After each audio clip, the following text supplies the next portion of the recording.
Nah, kita bahas karena ternyata beberapa bulan lagi ini ada 19 aplikasi pinjaman online yang sudah akan ditutup atau akan bangkrut jika tidak memenuhi syarat-syarat dari OJK. Assalamualaikum warahmatullahi wabarakatuh. Di video kali ini saya akan membahas mengenai pinjaman online.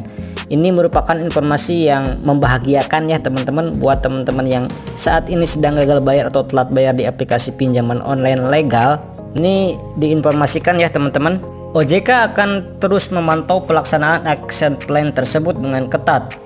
Dan di sini juga kita lihat ya teman-teman, terdapat 19 perusahaan pinjol yang masih belum memenuhi ketentuan dari peraturan OJK nomor 10 tahun 2022 terkait pemenuhan ekuitas 2,5 miliar.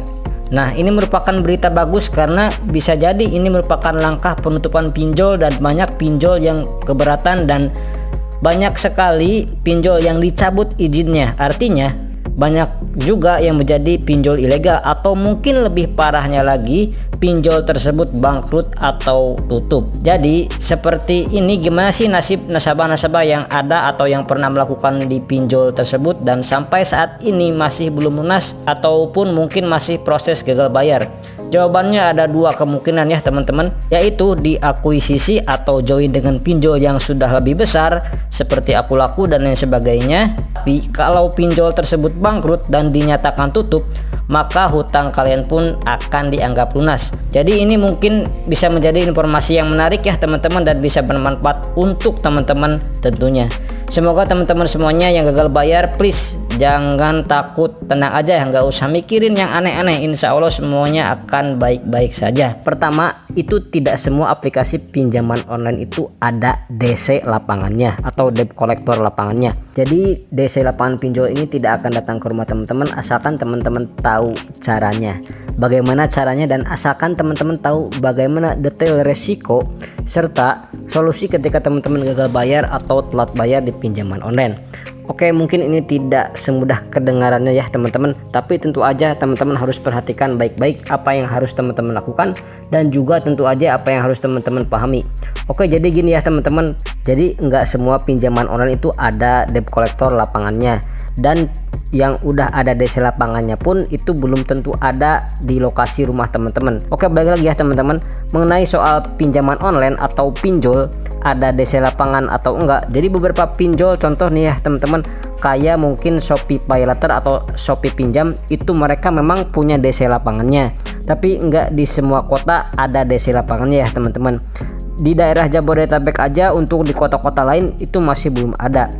Ya meskipun namanya juga ya besar ya teman-teman, masih belum mempunyai DC lapangan juga secara merata. Nah, juga ada Akulaku. Kalau Akulaku, Kredivo, Kredit Pintar itu memang sudah ada DC lapangannya. Nah, bagaimana caranya agar DC lapangan dari Akulaku, Kredit Pintar itu tidak datang ke rumah teman-teman? Jadi sebenarnya cukup simpel ya teman-teman. Teman-teman harus menunjukkan bahwa teman-teman memang benar-benar tidak bisa membayar dan memang teman-teman itu sudah pasrah apapun yang terjadi. Karena dengan begitu DC debt collector juga akan mikir-mikir. Jadi teman-teman harus tahu ya, kalau DC lapangan datang ke rumah teman-teman itu pasti ada aturannya. Apa aja ya yang boleh dilakukan, kemudian yang nggak boleh dilakukan dan tidak boleh dilakukan. Nah, contohnya itu melakukan ancaman, kemudian melakukan intimidasi, kemudian merendahkan harta martabat teman-teman atau dari nasabah gagal bayar pinjaman online, itu nggak boleh. Kan untuk menyita atau merampas barang milik teman-teman pun itu nggak boleh ya teman-teman. Ketika teman-teman itu terlilit hutang ya tinggal berusaha mencari jalan keluarnya dan juga berdoa ya teman-teman. OJK membocorkan ada 135 pinjaman online ilegal yang ditunjuk, dan ini juga merupakan aduan-aduan dari para nasabah yang gagal bayar di pinjol legal. Banyaknya aplikasi pinjaman online ilegal yang ditutup oleh OJK.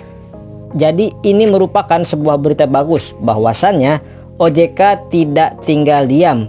OJK bergerak terkait masalah pinjol ilegal, yang mana untuk teman-teman yang saat ini yang mungkin gagal bayar di pinjol legal, ini merupakan momentum yang luar biasa bagi teman-teman sekalian, bahwa ternyata OJK juga itu peduli. Dan siapa tahu nih teman-teman, list dari pinjol ilegal yang bermasalah dengan teman-teman termasuk di sana, sehingga teman-teman itu bebas dari gangguan pinjol ilegal tersebut. Nah, di sini disebutkan ya teman-teman bahwa ada 135 pinjol ilegal yang ditutup, itu berdasarkan dari pengaduan nasabah. Nah, di sini ada beberapa acuan ya teman-teman, atau permintaan blokir dari masyarakat, itu seperti ancaman penyebaran data pribadi, kemudian cara penagihannya itu ke seluruh kontak di HP. Jadi jika teman-teman salah satunya sempat mengajukan pinjol di sini, maka otomatis utang teman-teman itu akan lunas dan teman-teman bisa terbebas dari hutang pinjol tersebut, sehingga JK bisa mengetahui terkait pinjol ilegal tersebut. Sekian dulu di video kali ini, mohon maaf bila ada salah-salah kata. Wassalamualaikum warahmatullahi wabarakatuh.